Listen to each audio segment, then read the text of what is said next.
Hello and welcome to the ToniSport Newsfeed, another episode today, and we are talking about touring cars once again. Today's topic will be the ride height, a very simple topic you may think in the first moment. And of course, the ride height is not super complicated to explain. Everybody knows what the ride height is and why we have to set it up. But there are some things you can do better or a little more worse when you set up your ride height. And we will do it together now with my car, and you can see what is important to keep in mind when you set up your ride height. And we will also talk a little bit about which kind of influence the ride height has on the handling, on the behavior of your car on the track, and what you can do in case of fine-tuning on specific track conditions with your ride height. I would say, let's step right into it and get the video started. Okay, time to set up the ride height. It is a very simple process. You only need a ride height gauge. It is important that the gauge offers you very small increments, small steps to set the ride height up in small steps, as I said before. Normally you can easily buy the gauges which have 0.1 millimeter steps or 0.2 millimeter steps, which is also very fine, but that should do the trick for the touring cars, definitely. On the other hand, I would recommend to use also a caliper to measure your spring preloads here on the shocks. This is also very important. And then you only have to check your ride height here with the gauge, which is now here for this example at 4.5. No, at 5.4, sorry. It is very easy to check. Do it left and right. So check it twice at the rear, twice at the front. And it is important that you always measure your ride height at the same point. So it makes no sense to measure it here in the morning and here in the afternoon. So when you have a process which works good for you, then you should stay and should go with that, because you will gain all your experiences with your processes that you are doing all the time. In the front it's the same. I prefer to measure the ride height mostly here in this section under the chassis, directly behind the bumper. Other guys, they measure the ride height here in the close to the steering link. And there's only one thing you have to keep in mind. When your car gets older and your chassis gets worn out, the chassis plate will get a little bit thinner, especially here in the rear and in the front, because the chassis is touching the ground from time to time and gets a little bit thinner. And when this process is getting faster and more, you should maybe think about replacing the chassis plate or measuring the ride height here in an area where the chassis is not thinner than it was before when it was new.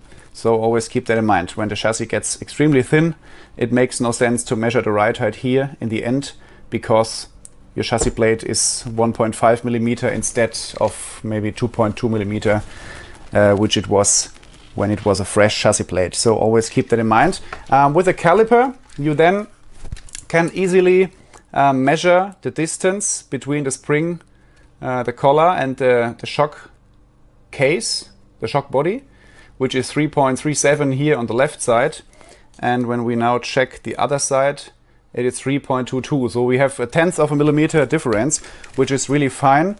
I tell you to use the caliper to make these checks, because normally you should go for setting the ride height as one of the last stages during the rebuild or the setup process. It is important that your camber is set, that the toe is set correctly, that the car has no tweak in the chassis, in the top deck, in the bulkheads and the shock towers. So all these things you have to check prior setting the ride height and measuring the shocks. But when this is all good and your car is straight and you have a good weight balance and everything left and right, front and rear is very similar and perfect, then normally you will never have really big differences here in the distances between the shock collar and the shock cap, front and rear. This is the same process which you can do over there When we now check the car on my front here, just for example, we have 3.7, and when we do it on the other side, we have 3.5, so 0.2 of a millimeter difference. This is pretty fine, and when you put the car on the tweak board right now, when the car is tweaked perfectly, it is not a big problem when you have some tenths of a millimeter differences in the spring preload. But when you see a bigger difference of maybe 1 millimeter, then you can be almost very sure that something in the car is wrong, that something is bent, tweaked, or that maybe a shock is not in the same length as the others, and all these small mistakes which can easily get built into the car during the rebuild process. So always check everything prior to setting the ride height, and when you do this, it is very easy to set the ride height with the gauge and with the caliper and make sure that everything is almost at the same amounts of distances in the spring preloads. Okay guys, now the ride height is set, and as you can see, it's not a very difficult work on the car, but you have to take care and you have to do it as precise as possible to achieve a car which is well balanced and with the ride height you want it to have. When we're talking about the ride height, you also have to take notice of the track you are racing on. When the track is really bumpy, you maybe have to go a little bit higher in ride height. You have to raise the chassis a little bit more off the ground to prevent it from scrubbing or from hitting the asphalt a lot of times during your driving around the track. This is something we don't want. You can see it easily normally when you check the chassis. You will see where the chassis touches the ground, and when this seems to be a lot of times or very heavy, then you maybe have to go a little bit higher in the ride height. Normally, when we're talking about a touring car in 1/10 scale, we are working with the ride height between, I would say, 4.8, which is the lowest, and 5.8, which is maybe the highest, which we use sometimes when the track is super bumpy. But generally, between 5 and 5.6 is our window where we adjust the ride height. So when you have the chance to set the car as low as possible without it touching the ground, that should be the goal you want to achieve. But sometimes it can also be good to go a little bit higher with the car, because that will give you a little bit more stability, because the car has a little bit more space to work from side to side before it maybe touches the ground. So always keep that in mind, that you set the ride height as low as possible, but as high as you need in case of bumps on the track. When you're racing indoors on carpet, it is also important that you always check the regulations of the track or of the racing series, because on carpet normally you have to adjust the car to a minimum ride height of 5 millimeters. This is only to prevent the carpet from getting damaged by the chassis or by maybe some screws which are not perfectly in the chassis, and the clubs and the track owners, they want to save the carpet as long as possible, and this is something which you don't have to deal with when you're racing on asphalt. So outdoors you maybe can go a little bit lower than 5.0, but that's something you have to try out, and it's very track specific. On the other side, there's another setup option you have with the ride height. When you check the setup sheets, you will see that the front is always a little bit lower than the rear. For example, very often you see setup sheets with a ride height of 5.2 in the front and 5.4 in the rear.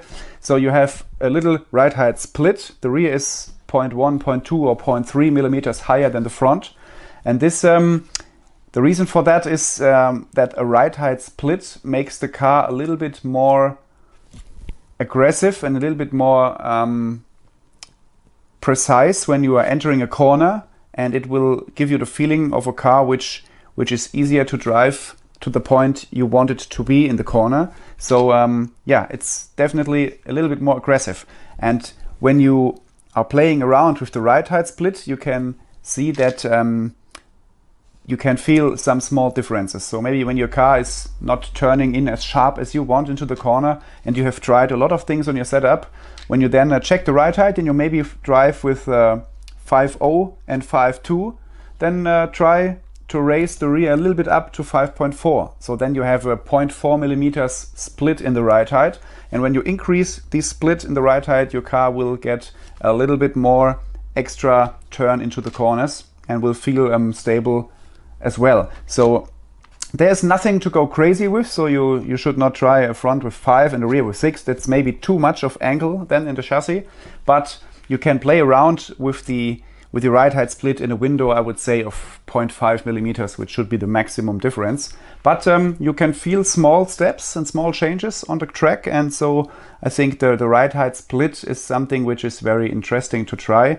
On the other side, when the car is feeling nervous and you are racing with some ride height split, you can set the car to the same ride height front and rear, just to see what the car is doing. Normally it will feel a little bit more stable and a little bit more lazy then, not as aggressive as before, but maybe in some situations that can bring you the little confidence you are missing. So the ride height is a very sensitive topic, and when you change the ride height massively, when you're coming to a track with a lot of bumps and your car is too low, maybe with 5 and 5.2, and you want to go up to 5.6 and 5.8, then you have to see and you have to check which droop you have adjusted to your car before the race, because when you go up with the chassis, there is not that much droop anymore available for the car to travel upwards. And when you have set a droop, which is then getting very, very low, that can cause or can make the car harder to drive, because there is not a lot of suspension travel available anymore. So always check the droop when you make dramatic changes to your ride height. So we are ready, guys. That is the video for today with our ride height content. I hope the video was a little bit interesting for you. Setting ride height is not a big deal. You only need a ride height gauge and you need a caliper to do it in a very good way. Check that your car is built very good and very with a lot of love just before you set the ride height, and then that will be a smooth process overall. And if you want to back up yourself and your brain about all these RC adjustments you can do on the car, I also would recommend one more time the Speed Secret booklet from Ryan Maker. You will find a lot of tips and interesting informations about setups and the technique we have here in the cars, and I only can recommend to get your hands on one of these books for the future. Thank you for watching the video today. If you haven't subscribed to our YouTube channel, to the ToniSport Newsfeed channel, just do it and you will never miss one of our videos in the future. Thanks for watching once again, and always keep in mind, race with ToniSport, you will never race alone. Goodbye and enjoy racing RC cars.